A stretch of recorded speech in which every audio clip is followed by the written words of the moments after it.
hard I almost threw up, because I'd been imagining trying to care for two babies while looking over my shoulder for Jacqueline. The next morning was our restraining order hearing, and they wheeled in this whole video setup so I wouldn't have to leave the room. The judge appeared on the screen and reviewed all the evidence Cyrus had submitted, including the security footage and documented threats. He asked a few questions about specific incidents, and then granted a temporary restraining order that would keep Jacqueline at least 500 feet away from us, and ban any contact attempts for 30 days. He scheduled the full hearing for next month when we'd have to go to the actual courthouse. After the hearing, Kyle asked Francis to show him exactly what to do if the infant security alarm went off. They spent an hour going through the whole drill with Francis showing him the secure areas and emergency procedures. Kyle practiced over and over until he had it memorized and knew exactly where to go and what buttons to press. Watching him take it so seriously and work so hard to protect us made me love him even more than I already did. That afternoon, I sat with my phone and recorded everything that had happened from the very beginning. I talked for almost 2 hours going through every threat and incident with specific dates and times and details. I saved the recording in 3 different places, including sending it to Uncle Jeffrey, and uploading it to a cloud account Kyle set up just for evidence.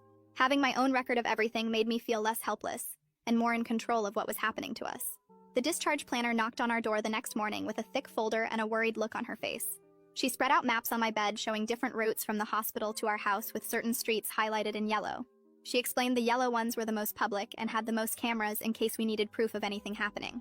Kyle took pictures of everything with his phone while she wrote down the direct number for police dispatch that would skip the regular 911 operators. She gave us cards to give our neighbors with a photo of Jacqueline and instructions to call police if they saw her near our property. The whole thing felt like we were going into witness protection instead of just taking our baby home from the hospital. Francis came by while she was still there and added his personal cell number to our emergency contact list. He said he'd already talked to the security company that monitors our neighborhood about adding extra patrols past our house. 3 days later, when they finally cleared us to go home, Kyle spotted his cousin Jefferson sitting in a car in the visitor parking lot with a big camera. Francis checked the security monitors and confirmed Jefferson had been there for 2 hours already waiting for us to come out. We packed everything into bags while Francis arranged for maintenance to bring a cart through the service hallways. The baby stayed wrapped against my chest under my jacket as we followed Francis down empty corridors I didn't even know existed. We went through the hospital kitchen where the staff barely looked up from their prep work. Kyle carried our bags behind us, checking over his shoulder every few steps. The loading dock smelled like old garbage and diesel fumes, but our car was already there with the engine running. Francis had moved it himself using Kyle's keys, so nobody would see us in the regular parking garage. We strapped the baby in while Francis stood guard, and then drove out the back exit that delivery trucks use. Kyle took 3 different turns checking the mirrors before finally heading toward our actual neighborhood. Jefferson never even knew we'd left and probably sat there for another hour waiting for nothing. At home, everything looked exactly the same, but felt completely different knowing what we were dealing with. I jumped when our neighbor's dog barked and kept checking the locks even though I'd just checked them 5 minutes before. The baby would cry, and I'd wonder if someone outside had made a noise that scared her. Kyle stayed up after I finally fell asleep, sitting by the window with his phone ready to call 911. We switched places at 3 in the morning when the baby needed feeding, and I took over the watch. Neither of us got more than 2 hours of sleep at a time those first few nights. Every car that drove past made us both freeze and listen until it passed. The doorbell rang on our 3rd day home, and we both panicked until we saw Cyrus through the peephole. He came in carrying a box with a security camera system that some victim fund had paid for. He spent 2 hours installing it on our porch and showing us how to check the feed from our phones. He positioned it to cover the entire front yard and sidewalk so we'd have video of anyone approaching. While he worked, he took more photos of the threatening messages on my phone for the criminal case file. He told us the prosecutor was taking this seriously and building a solid case for when Jacqueline was stable enough to face charges. The next morning, I found a cardboard box on our porch that hadn't been there the night before. The security camera showed Mom had left it at 5 in the morning when it was still dark. Inside were baby clothes from when Jacqueline and I were little, all washed and folded perfectly. Her note said she loved us, but needed time to figure out how to process everything that had happened. She promised to respect our boundaries, but hoped we knew she was thinking of us. I cried holding those tiny outfits, remembering when things were simple and Jacqueline was just my annoying little sister. That afternoon, my phone rang with the hospital number, and my stomach dropped thinking something happened with Jacqueline.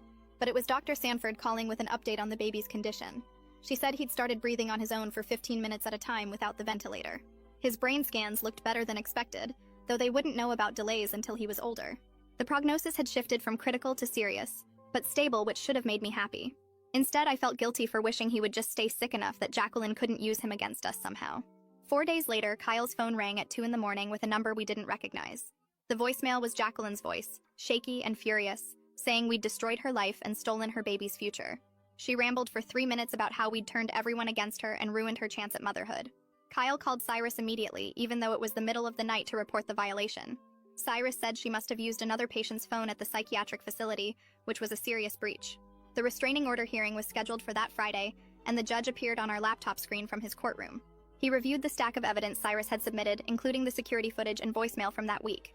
He asked us a few questions about specific incidents and whether we felt our safety was at risk. After 20 minutes, he extended the temporary order to a full year with criminal penalties if violated. He made it clear that any contact attempt would result in immediate arrest once she was released from psychiatric hold. The relief hit me so hard I started shaking, and Kyle had to finish answering the judge's final questions. 2 weeks later, Olympia called to tell us they'd found placement for Jacqueline's baby with his father's parents in Oregon. The grandparents were stable, financially secure, and had no criminal history or concerning behaviors. They'd already started the interstate placement process and would take custody as soon as the baby was medically cleared. She confirmed we were officially removed from consideration as caregivers, which felt like a huge weight lifting off my shoulders. I felt guilty for being relieved, but also knew we couldn't handle that situation on top of everything else. Kyle scheduled a video call with the extended family for that Sunday to set clear boundaries going forward. 23 relatives joined the call, though half of them had their cameras off. Kyle did most of the talking, explaining we'd send one monthly update email but wouldn't respond to individual texts or calls. He said no surprise visits would be allowed, and anyone who shared information with Jacqueline would be cut off completely. Most of them agreed, though Aunt Chloe kept saying we were being too harsh on someone who was clearly sick. Uncle Jeffrey backed us up, reminding everyone that mental illness didn't excuse criminal behavior or threats. The call ended with uncomfortable silence, but at least everyone knew where we stood. Mom called 3 days later to tell me she'd signed up for therapy at the Community Mental Health Center and found a support group that meets every Tuesday for families dealing with relatives who have mental illness. She drove herself to the first meeting that same week and sat in a circle with 12 other people who understood what it felt like to love someone whose brain worked differently. The therapist gave her worksheets about setting boundaries and recognizing enabling behaviors, which she actually filled out instead of shoving them in a drawer. She started keeping a journal where she wrote down all the times she'd made excuses for Jacqueline's behavior over the years, pages and pages of incidents she'd brushed off as teenage drama or sibling rivalry. The support group leader explained how mental illness can escalate without treatment, and Mom finally stopped blaming herself for not being able to fix everything with enough love and patience. Cyrus called that Friday while I was trying to figure out the breast pump. His voice matter-of-fact as he explained the unlicensed surgeon had taken a plea deal for practicing medicine without a license and child endangerment. The woman got 5 years in state prison with possibility of parole in 3, though Cyrus said she'd probably serve the full term given the severity of what happened. He mentioned Jacqueline would face her own charges once the doctors cleared her as mentally competent to stand trial, which could take months or even a year depending on her treatment progress.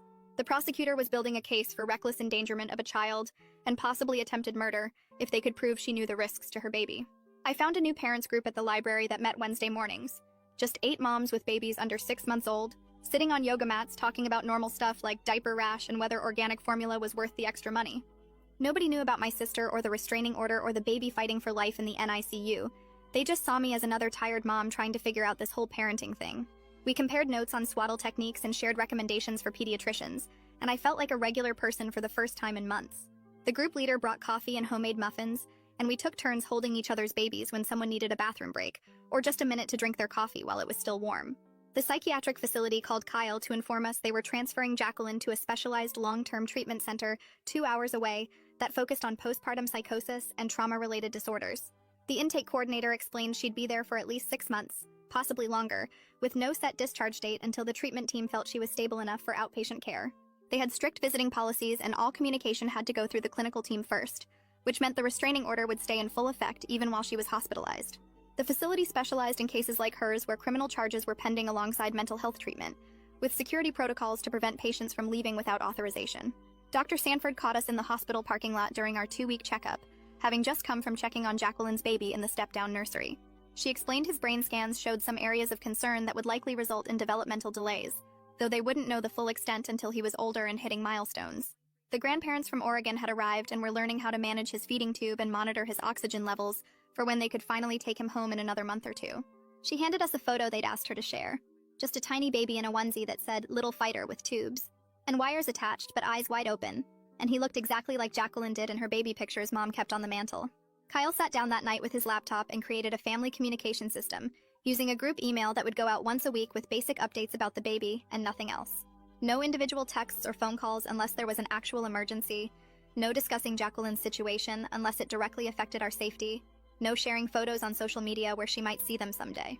He set up an auto-response for any family members who tried to contact us outside the weekly email, politely directing them back to the boundaries we'd established. The system felt cold but necessary, giving us space to be new parents without constant family drama, while still maintaining some connection for the relatives who'd respected our boundaries. I pumped extra milk every morning, and Kyle would drive it to the hospital in a cooler marked for the NICU donation program, along with the preemie clothes we'd bought just in case our daughter came early.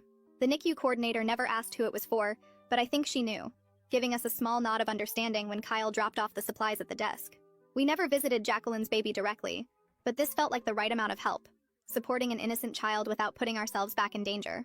During a 2 a.m. feeding when the house was completely quiet except for the white noise machine, I held my daughter against my chest and felt her tiny heartbeat while she drank. The family drama wasn't fixed, and probably never would be completely, but we'd built walls around our little family that felt strong enough to protect her from the chaos. My phone sat silent on the nightstand, no angry texts or guilt-trip voicemails, just peaceful darkness and the soft sounds of my baby breathing. That's a wrap for now. Thanks for just hanging out and exploring all these little details with me. Until next time, subscribe for more content like this.